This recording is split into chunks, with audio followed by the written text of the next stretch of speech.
Congratulations on hitting your store sale target, but sadly you've missed your incentive. And why is that? All because you've missed your private label target. That's a big mistake, one that your bosses won't forget in a hurry. If you have been in retail store operations, this must sound familiar to you. This video is going to tell you how to fix this big mistake. But why must you listen to me? Hi, I'm Madhumita Mohanty, been in retail for 25 plus years across various formats.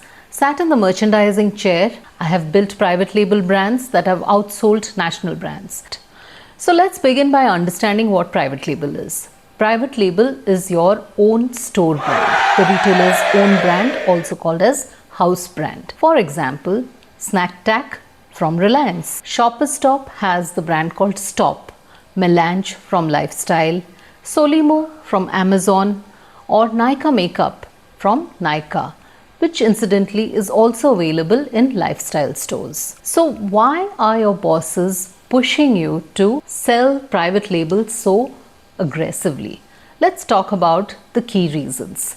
First and foremost, private label brands give significantly higher margins than your national brands.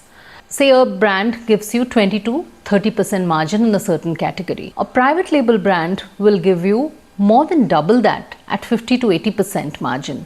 So which one should you push? And what does it do to your store profitability? And as an extension to your incentive payout? Think about it. But is margin the only reason that you should push private label? Think about the time when you had to face the music from irritable customers not finding products on shelf. Private label to the rescue. What if you had a good, sometimes better alternate to these brands? How can you get customers to keep visiting your store despite a competition store opening nearby? Service, of course, is a differentiator.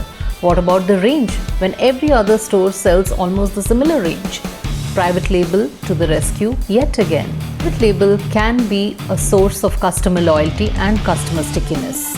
Oh, and here comes the best part for the customer. Because a private label supply chain is controlled by the retailer and the retailer doesn't need to spend fancy bucks on large-scale advertisements, the private label products can sell much cheaper than the leading national players, sometimes by as much as 50% cheaper. Let me share a small story from my experience about how private label can end up acting as your knight in shining armor.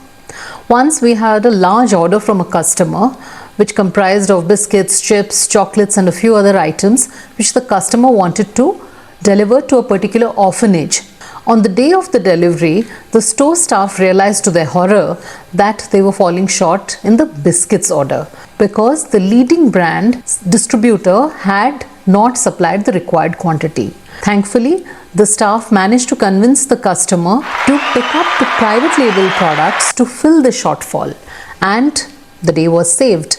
So you see how private label can actually end up becoming an important ally for you. Convinced? Let's do a quick recap of the top 4 reasons to get your store team to push the private label agenda. Higher margins, better for your store profitability and better for your incentive payout. Second, customer loyalty or stickiness. Third, non-availability issues. Away with the headache. Cheaper prices for the customers, which again helps build customer loyalty. Now go out there and ace the incentive scoreboard. Share this with your team so that all of you are on the same page. Subscribe to Retail Refresher for more such retail wins that you can use.